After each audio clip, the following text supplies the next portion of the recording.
Donald Trump's officially announced he'll nominate retired four-star Marine General John Kelly to be Secretary of Homeland Security. Kelly was formerly the head of United States Southern Command, where he oversaw the military jail at Guantanamo. Kelly becomes the third general tapped by Trump for a top position so far.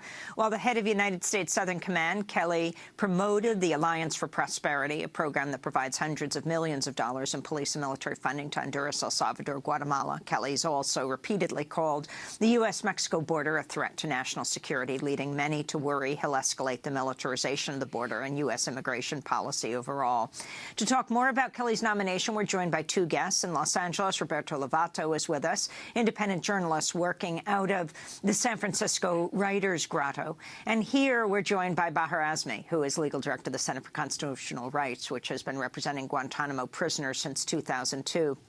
We welcome you both back to Democracy Now! Roberto, let's begin with you. What is your understanding of General Kelly's record? Amy and everybody, General Kelly is a 40-year veteran of the Marines.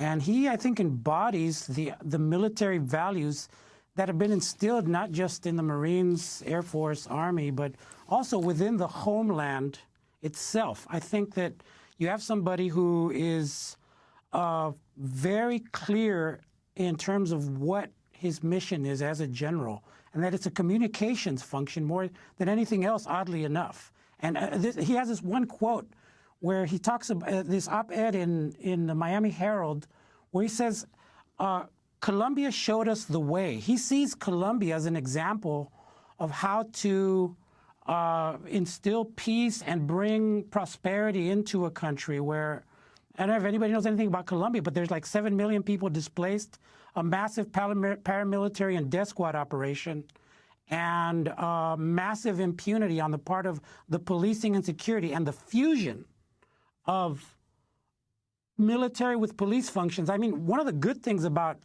I think,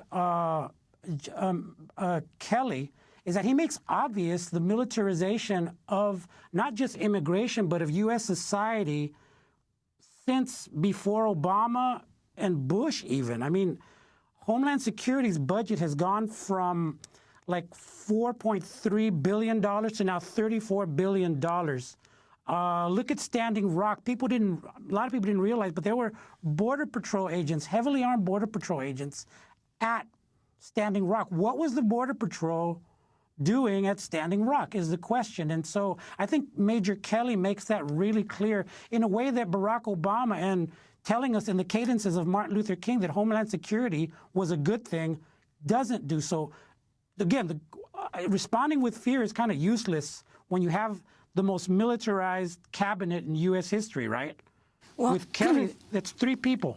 So it doesn't help us to respond with fear. I think we need to be clear, and the beauty, I guess, if there's to be some beauty in this, is that it's very clear what your government is doing with your tax dollars. General Kelly said, responding to his nomination, the American people voted in this election to stop terrorism, take back sovereignty at our borders, and put a stop to political correctness that for too long has dictated our approach to national security. Roberto, your response. I would just look at what happened under Obama with Occupy, with Black Lives Matter, and Standing Rock. The role of Homeland Security is very clear as far as Occupy and Black Lives Matter. There was massive surveillance and other probably sorts of interventions that we're going to find out as those papers get released. Although now, you know, we have reached a point where the privacy of the population has been diminished while the privacy and secrecy of the government has been expanded to record-breaking levels. So that said, I think that when Kelly talks like that, you always have foreign wars and domestic suppression being Siamese twins. And so having such a militarized cabinet, I think you have they're getting ready to do what many people fear is that it can't happen here, as Upton Sinclair said. It's happening here, Amy, and it's happening through the back door of, say, for example, immigration, where a lot of people thought that Homeland Security was primarily about repressing immigrants. I've written about this. I dedicated a big part of my adult life to writing about immigration. But it's not just about immigrants. It's about immigrants being used to normalize the militarization within the borders, going around what's known as the Posse Comitatus Act. And so, again, it's disturbing, but responding with fear isn't going to help, and responding with clarity is. I wanted to bring in Bahar Azmi. You've long been dealing with Guantanamo, representing prisoners there since 2002. What is General Kelly's position?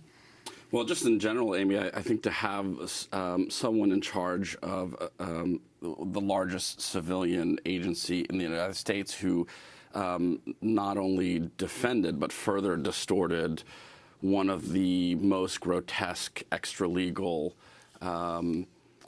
practices in American history in Guantanamo is really, frankly, chilling. And what's more, during his time there, it's fairly well documented on record that he attempted to undermine, indeed, his officials in Guantanamo sabotage President Obama's efforts to transfer detainees. What evidence do you have? Well, there's a very compelling Reuters report that demonstrates sort of open hostility to State Department efforts to match detainees with foreign countries. In a case involving one of our own clients, a long-term hunger striker, a foreign delegation was interested in meeting with him, and his officials said that our client hadn't consented to release his medical records. That was a lie. He was also in charge during a mass hunger strike in 2013, and he responded brutally through mass force feedings, solitary confinement to punish detainees. And he called these mass hunger strikes, changed the term, he called them long-term non-religious fasting, mapping perfectly with a kind of Orwellian cast of mind in Guantanamo that he would want to internalize inside the United States. Do you think the fact that he lost his son in Afghanistan in 2010, making General Kelly the highest-ranking military officer to lose a son or daughter in Iraq or Afghanistan, has had an impact on his policies? Some of the reporting suggests that it has, and that a lot of Defense Department officials felt that way in terms of the population there. So there's a way of running national policy based on personal experience, as sad as that may have been, that shouldn't interfere with a mandate from the president and his obligation to treat detainees humanely. Overall, your response to the fact that Kelly is the third general named to Trump's cabinet, others, Flynn heading